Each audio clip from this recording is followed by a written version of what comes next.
Hey guys, this is Ms. Pasenka. Today we are doing, or actually this week, we are having a review on mean, median, mode, and range, which you should remember from Algebra 1, and we are doing something new called box and whisker plots. So the range is the difference between the greatest number, which is called the maximum, and your least number, which is called the minimum in a data set. So, for example, in Mr. Thomason's class, 5 students took a quiz worth 100 points.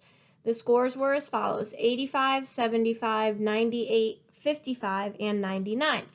So to calculate the range, you need to take the maximum, which is your highest score, which is 99, and then your minimum, which is your lowest score, which is 55. Now you notice that some of the numbers, well, obviously the numbers are not in order from least to greatest or greatest to least. So sometimes you're going to need to look through all the numbers first before you determine which is the maximum or the minimum or what data point you want. So for this specific question, your range equals 44 because we are taking the maximum, which is 99, and subtracting 55, the minimum, from it to get 44. Mean, median, and mode are your measures of central tendency. We use mean, median, and mode as ways to describe or measure the center of the data set.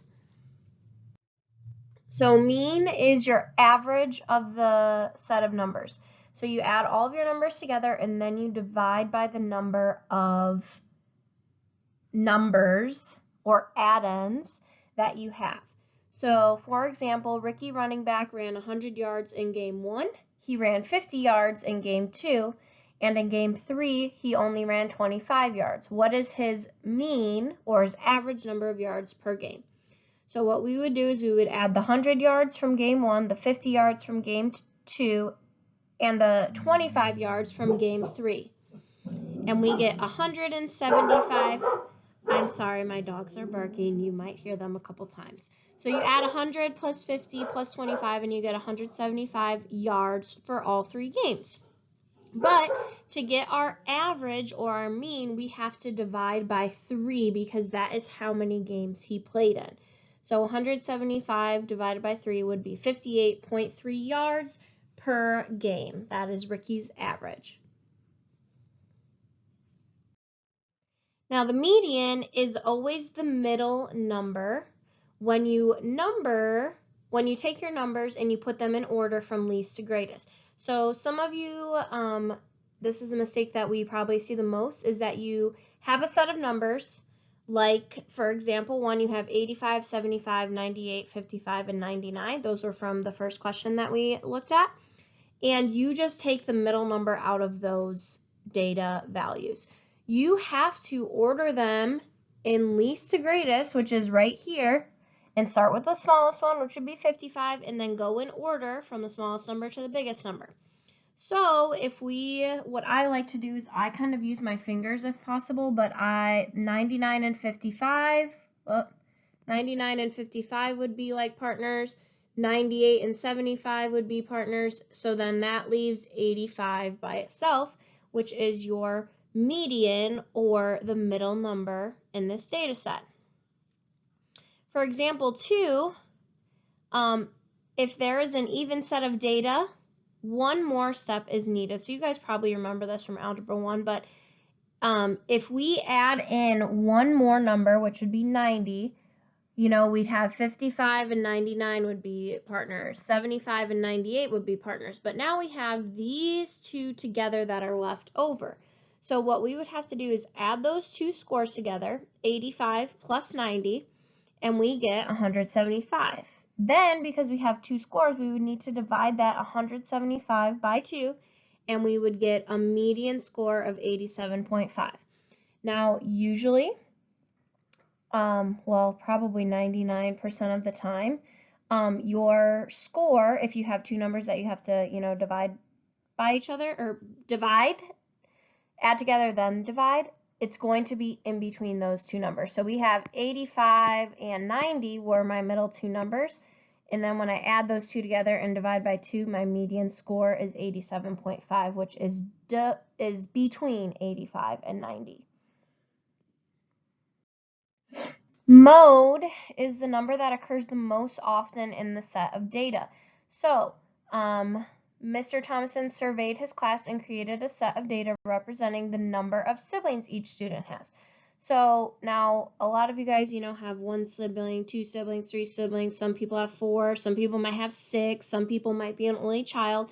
So below is what your data, or is what Mr. Thomason's data set looks like. So if we go through there and we kind of count what we have, we notice that, yeah, we might see a lot of 2s, but we see an awful lot of 1s. So in comparison, the 1s are bolded here, but we have 1, 2, 3, 4, 5, 6, 7, 8, 9, 10 1s. Okay? Now, if you are kind of confused, or you just want to double check, we have 1, 2, 3, and 4 2s. So obviously our 1s is the mode because we have 10 of them. It occurs the most often in this data set.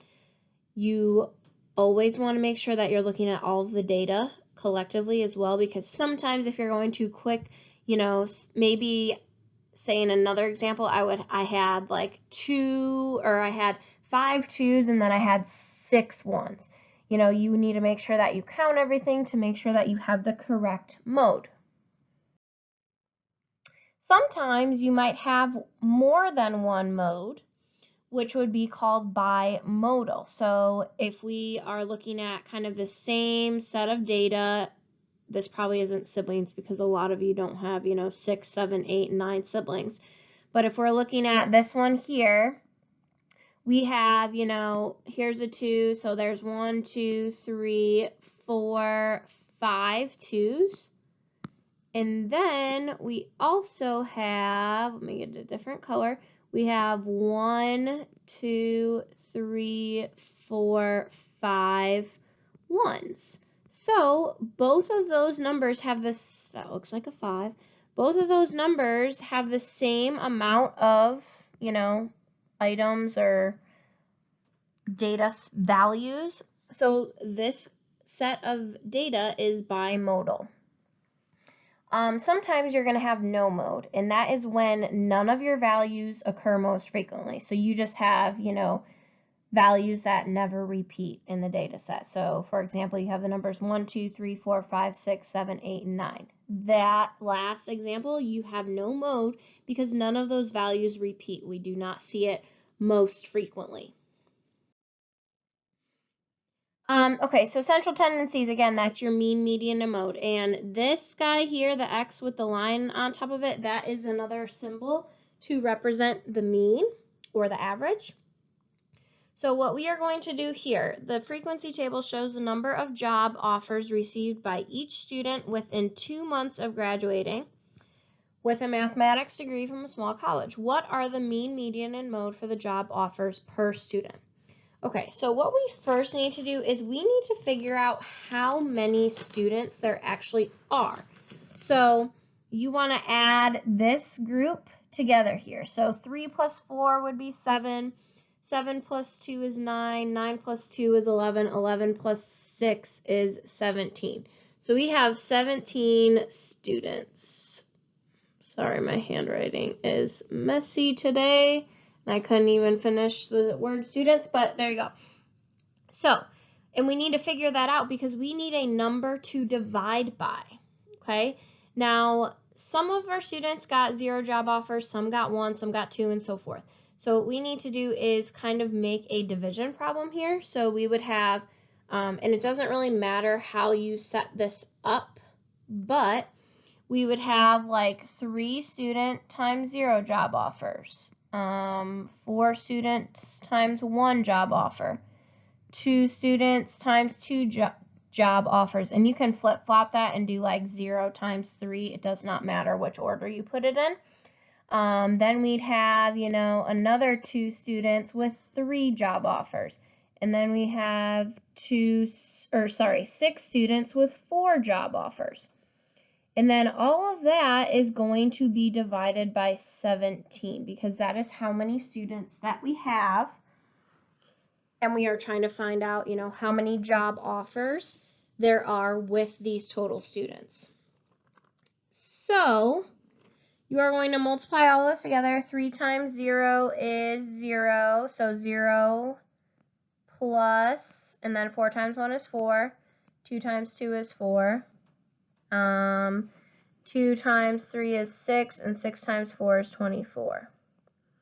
So if we add all of those together and then divide it by 17, we end up getting 2.235. So what we like to do here in math is, if you rounded it to 2 decimal places, that is perfectly fine. You can leave it as 2.235. You can do it as 2.24 and round that 3 up because you have the 5. It does not matter to us, okay? Just make sure that you're being consistent. Usually we do 2 decimal places. So now the median, if you want to pause it and get this written down, go ahead and do that, but I'm going to erase it so I don't have to erase my work here, so I have a little bit more room. So now we need to do the median. Now this is where you guys kind of like to slack off a little bit and not do all the steps that we show you. So, okay. So if we're trying to find the median, we need to, now some of you can do this in your head, but I like to write it all down.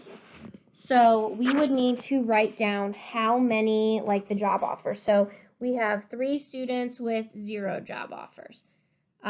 We have 4 students with 1 job offer. We have 2 students with 2 job offers.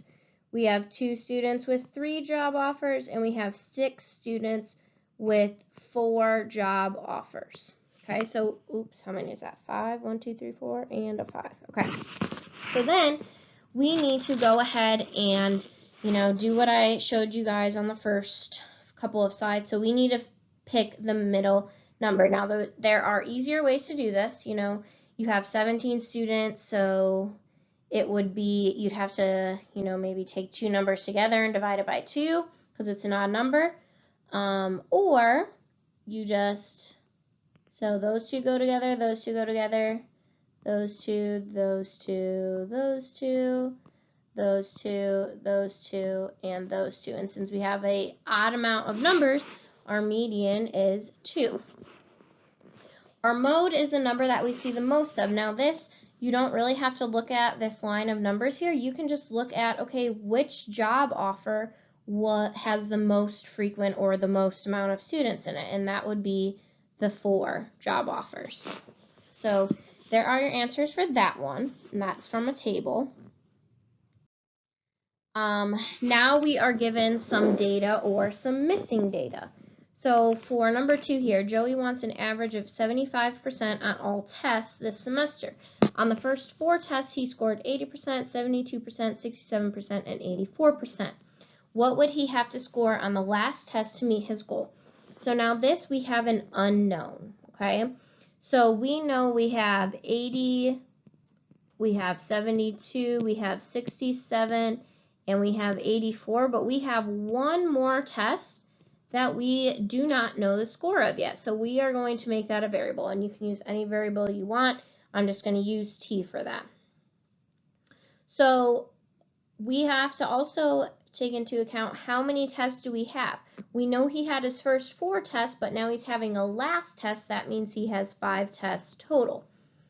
So then we just, add this together on top and try and solve for t. And this should be something that you guys remember how to do. So 80 plus 72 plus 67 plus 84 would give me, oh, you know what? I forgot one more thing. We want this whole thing here to equal an average of 75, okay? So now getting back to adding. So 80 plus 72 plus 67 plus 84 is 303 plus t over 5 equals 75. Now think back to fractions. I know you guys hate them, but what can we do to get rid of my denominator here? We need to multiply both sides by 5. And sorry, this really isn't going to fit here, but when you do that, these cross cancel and you have 303 plus t equals, it's a big number, shoot, I didn't write it down, 75 times 5, so it would be 395, 303 plus t equals 395. Then, that's not right. Oh my gosh, what did I do wrong? Let's see. That'd be 35. Oh, it's 37. That's why, my bad, guys. It should be 375. So then you're going to subtract the 303 from both sides. And you get, sorry guys, I don't have a ton of room here, but you get t equals 72. So that means that Joey needs to score a 72 on his last test to meet his goal, which is fairly doable. For number 3, teachers use a weighted mean to calculate semester grades. Each 9 weeks grade is worth 40%, and the final is worth 20% of the semester grade. Based on the following scores, calculate the semester grade for miles ahead. Okay, so we have 40% for each 9 weeks. So that would be, now remember back to decimals, 40% is also known as, or also written as 0.4. Oh my gosh, this is just sometimes too small for me. I need like a stylus. 0.4. Okay, so we are not going to use 40%, we are going to use our decimal version there. So the third 9 weeks grade is 0.4, and we multiply that by the 83. Plus 0.4 for the fourth 9 weeks, and that was an 87. Then we add 0.2 to the final exam grade, which was a 70%. So you're going to multiply all those together and then add them. So 0.4 times 83 would be 53.2. 0.4 times 87 is 50.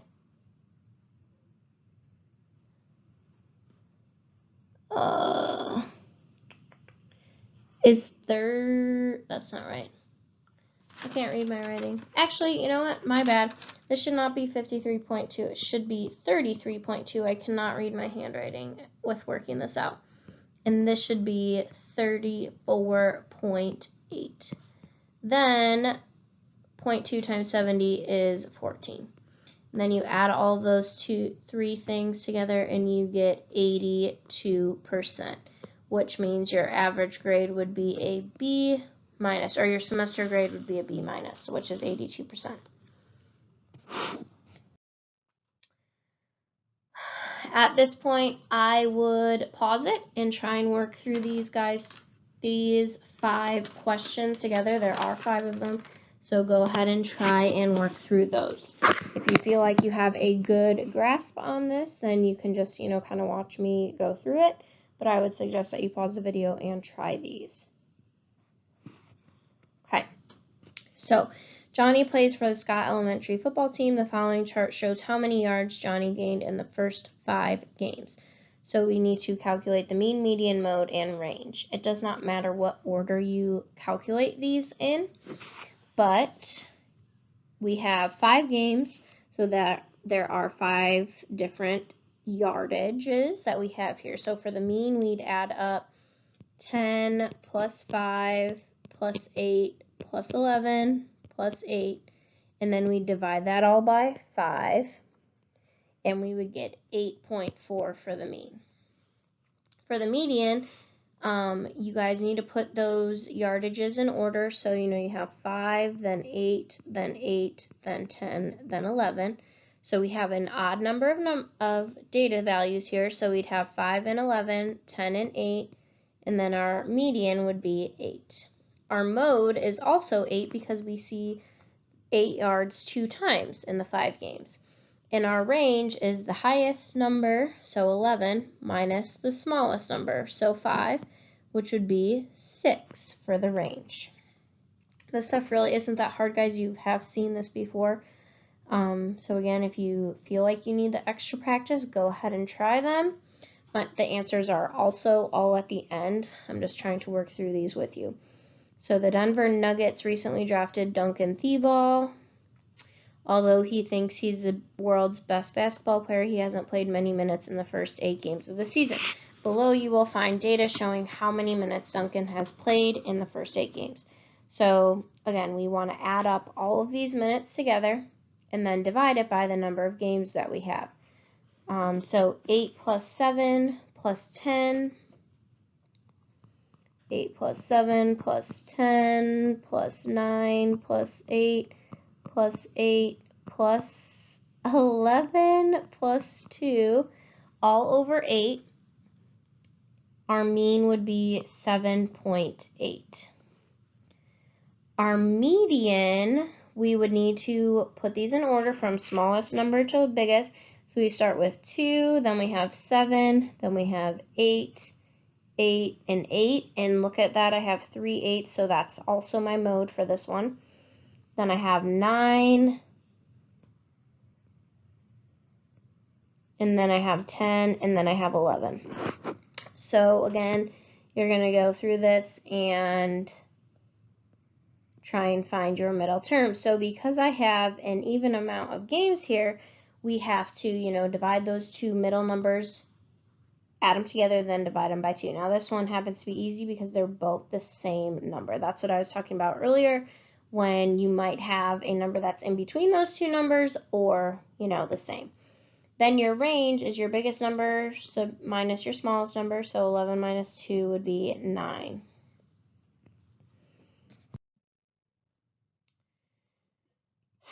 Samantha, I hate to work, recently got a job at SpongeBob's Car Wash Palace. Since she doesn't like to work very much, the boss decided to let her choose how many hours she would work each day. Below you will see how many hours she worked each day for 1 week. So sometimes you guys are going to be able to look at this and, figure out your mode. So I see the number 3 a lot of times, so that is, if I can figure out how to write on here, 3. You can also see that the least amount of hours she works is 0, and the most amount of hours she works is 8, so our range is 8. Then, you don't have to go in order to find the mean, median, mode, and range. You can start with whichever one you want. So the mean, I have 7 days, but I need to add up all the hours first. So 1 plus 2 plus 3 plus 0 plus 8 plus 3 plus 3. And I add those all together and divide it by 7. My mean, my average is 2.8 hours per day. The median, you need to set those in order. So you start with, 0 hours, then you have 1, then 2, then 3, then 3, then 3, and then 8. So because there's an even or an odd amount, you will have a middle number, which would be 3, and that is your median value. Okay. Number 4, Mr. My Students Drive Me Crazy recently gave a 20-point quiz to 6 of his students. Below you will see the scores for those students. So the mean, the average, we'd have 20 plus 7 plus 20 plus 19 plus 3 plus 6. So as you can see, some of them didn't really try that hard. And since we have 6 students, we are going to take those numbers and divide it by 6. And when we do that, the average on this quiz is 12.5. The median, so we want to start with the smallest number and go to the highest, 3, 6, 7, 19, 20, and 20. So there is an even amount of numbers here, so my middle 2 numbers are 7 and 19. I need to add those 2 together and divide it by 2. 7 plus 19 would be 26, and if I divide that by 2, I get 13. My mode is the number or the amount of points that I see the most, which would be 20. 2 students got 20 points. And then my range is 20 minus 3. 20 is the highest score, 3 is the lowest, so the range is 17. Now the last one, this is kind of like the one we did for an example with a missing value. So again, I don't have a ton of room here, but Jonathan wants to have an average test score of 61%. So that is what our, problem should equal. For the first 6 tests, he scored 60, 55, 68, 64, 50, and 65. So I'm going to try and squeeze that in here. 60 plus 55 plus 68 plus 64 plus 50 plus 65. Oh my gosh, I can't put it. Hold on a second, guys. Plus 50 plus 65, and then what would Jonathan have to score on his 7th test? So I'm just gonna do that as t plus t, and then we need to divide all of those numbers by 7 because we have 7 tests, and he wants his goal to be 61%. Okay, so once you add that up, you get 362 plus x over 7 equals 61. Then again, you're going to have to multiply both sides by 7, and you end up getting x equals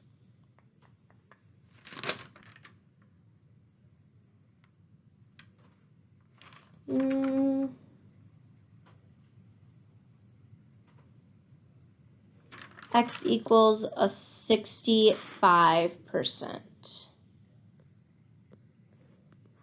So he needs to score 65% on this last test to meet his goal. And there are the answers one more time, in case you pause this and you don't want to listen to my voice.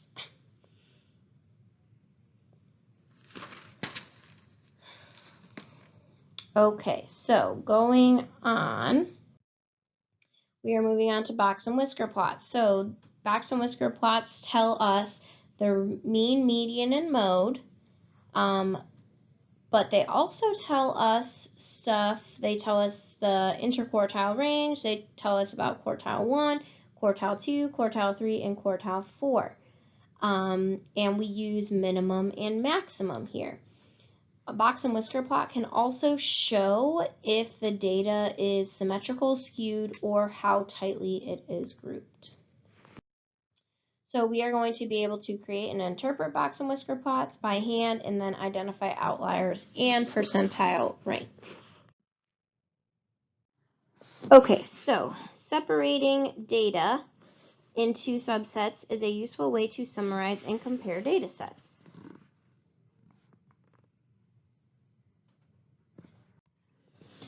Quartiles are values that divide a data set into 4 equal parts. The median, or the second quartile, which is Q2, separates the data into upper and lower halves. The minimum, or the first quartile, sorry, it's not the minimum. The first quartile is the median of the first half of the data, or the lower half of the data, so the smaller numbers. And the third quartile, here's the first quartile, I'm just getting ahead of myself. The third quartile is the median of the upper half of the data. So quartile 3 would be that third one there, or the third quartile, however you want to say it. And then the interquartile range is the difference between the third and first quartile. So you take that third quartile and you subtract the first quartile from it. Now the 2 and the 25, that is our minimum and our maximum. Okay, so again, minimum is your smallest number, maximum is your biggest number. For a set of data that has an odd number of values, you do not include the median in either half when finding the first and third quartiles. So like this 11 here there is a odd number of values in this data set. you are not going to include it. Like, so this is your one data set, and then this is your, this is your lower, this one's your lower, and this one is your upper.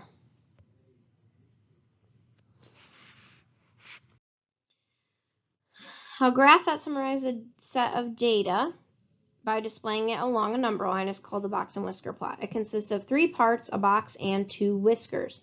So your first whisker, or the left whisker, extends from the minimum to the first quartile. It represents about 25% of the data. The box, sorry, I got ahead of myself again there. The box extends the first quartile to the third quartile and has a vertical line through the median. You got to make sure that you put that vertical line through the median so that you can tell us, here is my median.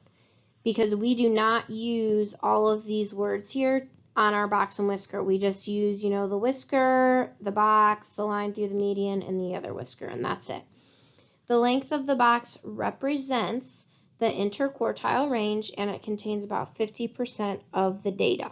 And I'm going to go ahead and erase this stuff so you can see it a little better. Okay. The right whisker, the right whisker extends from the third quartile to the maximum. It represents about 25% of the data. Okay, and there is our box and whisker plot. Some of you guys may have seen this before, but the majority of you, it is new. You guys did not see this in Algebra 1. Okay, so so find the following for the data. So this is already set up in order for us. So our minimum is going to be 2. Whoops, need my pen here. And the maximum is going to be 25. You guys can find that right away. It's easy. Now, I want to look at my numbers and figure out, do I have a median that I need that is in my data set, or do I need to find it? So we have 25 and 2, 4 and 23, 21 and 5, 13 and 6, 12 and 9, and then 11 is our median. So that being said, to find our first quartile, we are going to, where did I put? Sorry guys, give me a second here. Okay, so for the first quartile, you are basically finding the median of that first half of the data. So we are not using 11 in either the first or the third quartile. So we would have 9 and 2, 6 and 4, and then 5 would be our first quartile. For the other set of data, we have 12 and 25, 13 and 23, and then 21 would be our third quartile. So when you're making your box and whisker plot, I think this will hopefully pop up. So you use a number line. Your scale must be consistent. So I think for this one, we're going to do it by 2s. So we'd have 2, 4, 6, 8, 10, 12, 14, 16, 18, 20, 22, 24, 26, whoops, and 28 if you want to do it that way. So you need to, some teachers like to plot it on the number line. I do it above the number line sometimes because, like, I did not write these numbers low enough, but my minimum is 2, so that's where my first point needs to go. And the computer doesn't like me writing a circle here, so it's kind of messy. So I'm going to make a dot at 2 and then 5. Oh my goodness, I can let me do it. Let's see, maybe I can do this better. 2 and then 5. There we go, that's a little better. Then 11, then 21, and then 25. Now, sorry that this is like really bad because it is hard to write that small on the screen. So, first of all, you want to draw your whisker. So the first whisker extends from the minimum to the first quartile. Whoops, that is way too thick. Then you want to draw your box, and that extends. Oh my goodness, good lord. Sorry guys. That extends from your first quartile all the way to your third quartile, and then you draw the line down the median. Then you extend your whisker from the third quartile to the maximum. And sorry that this is not perfect, but it is very hard to do on a computer screen. So that is what your box and whisker plot would look like there. And obviously it's not perfect. Obviously this is hard for you guys to do on the computer as it is us. So just be patient with us. Okay, so there is the first one. So here's the next one. You guys can try to do this on your own, or you can just keep following along with me. So these values are already in order for us, which is great. It's just in a box, so some of you might want to, write it down. Some of you don't have to. So 41 is our smallest number, that's our minimum. 100 is our biggest number, so that's our maximum. Now when you're looking at your numbers, you want to try and find that middle score. So I'd have 41 and 100, 54 and 98, 98 and 61, 97 and 67, and so forth. And I just kind of use my fingers to try and find that middle term or the middle two terms. So 77 and 79, because I have 2, 4, 6, 8, 10, 12, 14, 16, 18, 20 scores. Between 77 and 79, that would be my median. So if I add those two together and then divide by 2, I get 78 as my median score. Now, the thing is, this is a little different than the one that we just did, but because I do not have an odd set of values, my median lies between that 77 and 79. So 77 is included in my, first quartile, and 79 is included in my third quartile, or my, sorry, not that. 77 is included in my lower half of the data value. 79 is included in the upper half. So for my first quartile, my value, I'm, going to find the median from 41 to 77. It would be 67 and 73. So again, why is it not letting me write anything?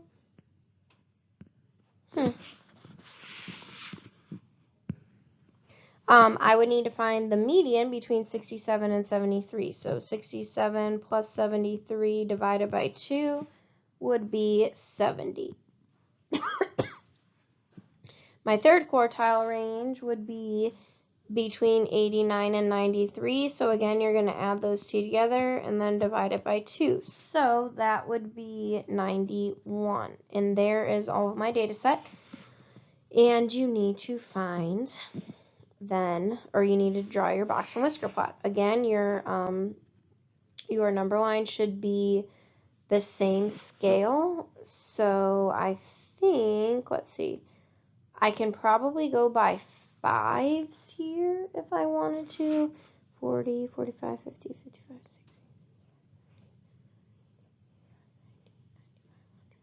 So yeah, you can go by 5s, and I'm sorry, but this is going to be like really hard for me to write. So this would be 40, this would be 50, this would be 60, 70, 80, 90, and 100. Okay, so your minimum is 41. And again, like I said, some teachers do it right on the line.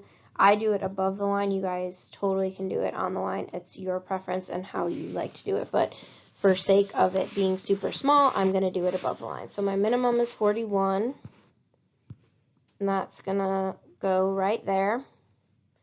My first quartile is at 70. My median is at 78. My third quartile is at 91. And my maximum is at 100. I'm just doing a line because the computer will not let me do a dot PowerPoint doesn't like it for some reason. So you're going to draw a line from, whoops.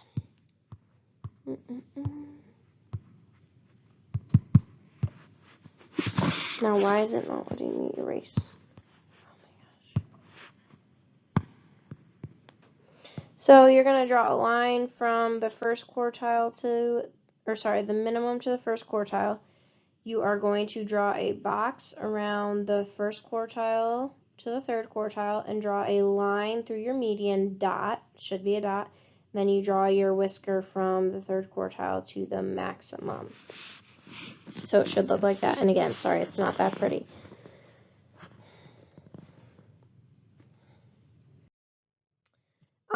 Percentiles. So your percents, different percents, separate data sets into 100 equal parts. The percentile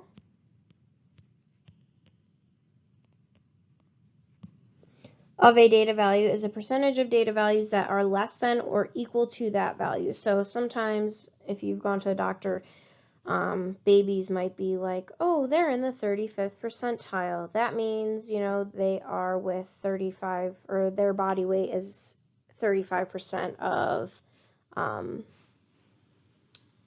the total amount of weights or something. Of the 20 test scores listed, 65% fall at or below the value of the 65th percentile. What is the value at the 65th percentile? So this is where we need to find which score is the 65th percentile. So we are going to take our percentage, which is 0.65, and we are going to multiply it by how many test scores we have. So 0.65 times 20 would be 13. That means the 13th value, when it's in order from, you know, greatest or least to greatest, is our 65th percentile. So let's see, 1, 2, 3, 4, 5, 6, 7, 8, 9, 10, 11, 12, 13. 82 is my 13th percentile. Or sorry, is my 65th percentile. So that means that the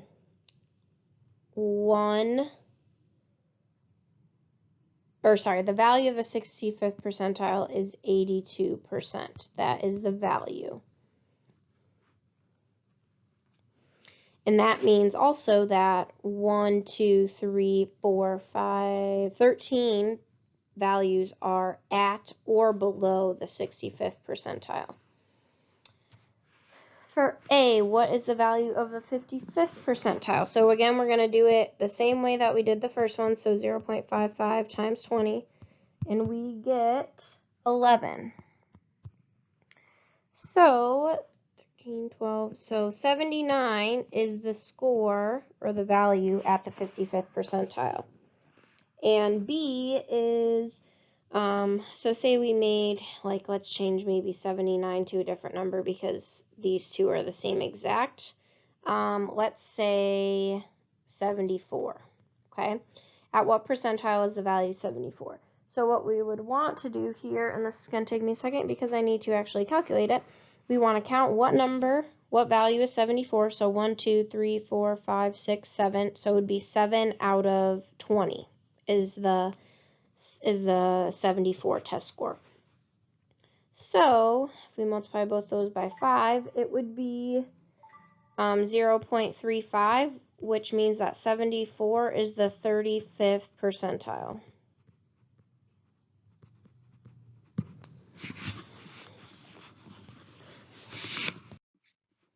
Okay, if you would like to, you know, end your lesson here, that is fine. I am going to go through the Wabbit. You can make a box and whisker plot on the Wabbit if you'd like, or the graphing calculator. But I cannot pull up the Wabbit on my screen while I'm making this video. So I'm just going to go through these slides with you to try and understand. If you want to do this, go ahead and do it. It's really cool to actually see it happen. But again, it's not a huge deal. It's easier to learn when we are all together in class doing it. So step 1 would be to enter the data using the stat edit. So you're going to click on stat, and then you are going to hit enter when it is on edit, and you are entering the data into L1. Okay, so see how it says L1 here.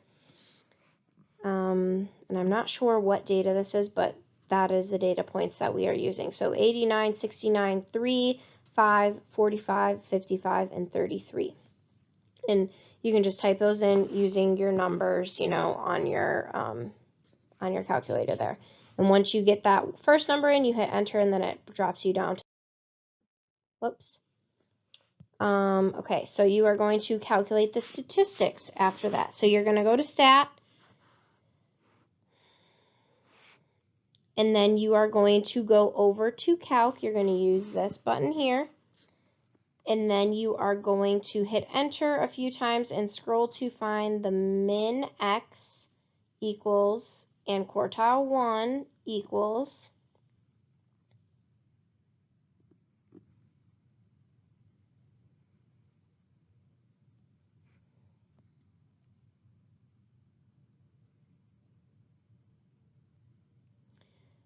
So if you hit calculate and then you hit enter on the first one for stats, you are going to use list 1 like it says down here, and you're going to hit enter and hit calculate, and then it will give you, you know, your minimum, your average, it will give you your quartile 1, and then you need to scroll down to go ahead and find your other stuff.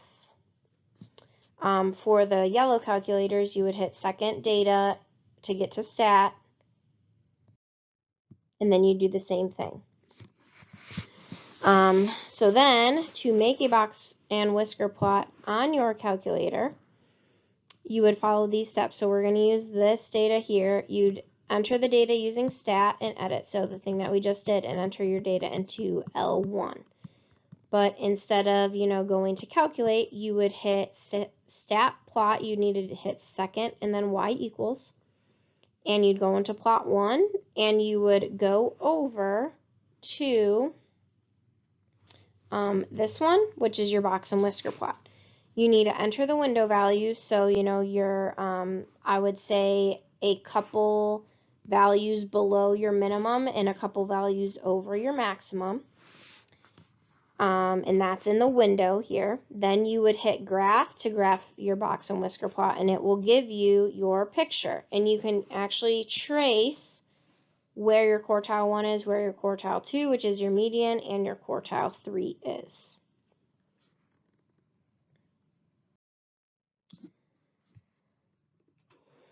And I think we're going to go through it here. So you'd hit stat, and you'd plug in your numbers. You'd hit second and then y equals, and you'd go over to stat plot, or not stat, you'd go over to box and whisker, which is this one here.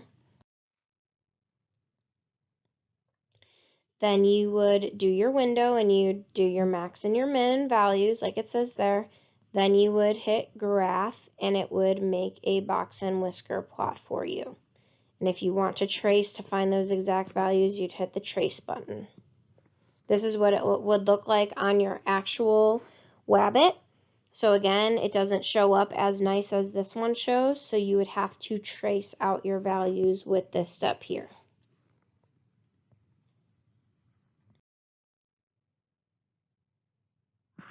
So you can go ahead and try this with your Wabbit if you would like. And the answers, so I would pause it and try it if you choose to, or you can just, you know, go ahead and do this by hand, doesn't matter. But your answers are, so you write your numbers in order, or actually not in order, doesn't matter for the graphing calculator because it's smart and it will do it for you. You enter your temperatures in L1, you go over to, you hit your stats again, and you go over to calculate, and you get your minimum, your quartile 1, your median, your quartile 3, and your max, and then you would just put these values into your answer here.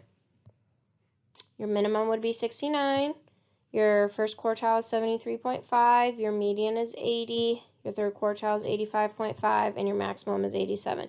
So basically the calculator is putting all those values in order for you and doing all of the mathematical stuff that you would have to do if you were doing this by hand. Okay, so if you guys need help with anything, let us know. Email your teachers.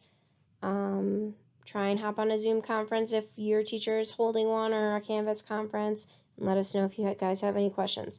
This is the last stuff that you will be learning for e-learning. So basically this is your last week. Next week we will have some activities. It's not anything new. We are going to have kind of a reflection quiz for you guys just to get some feedback on e-learning, and just so we can see what, if this were to happen again, what could we change. And it's basically going to be a catch-up week for you guys because we want you all to succeed and we want you to get this course done. So as always, let us know if you have any questions. Good luck to all of you and hopefully see you soon. Bye.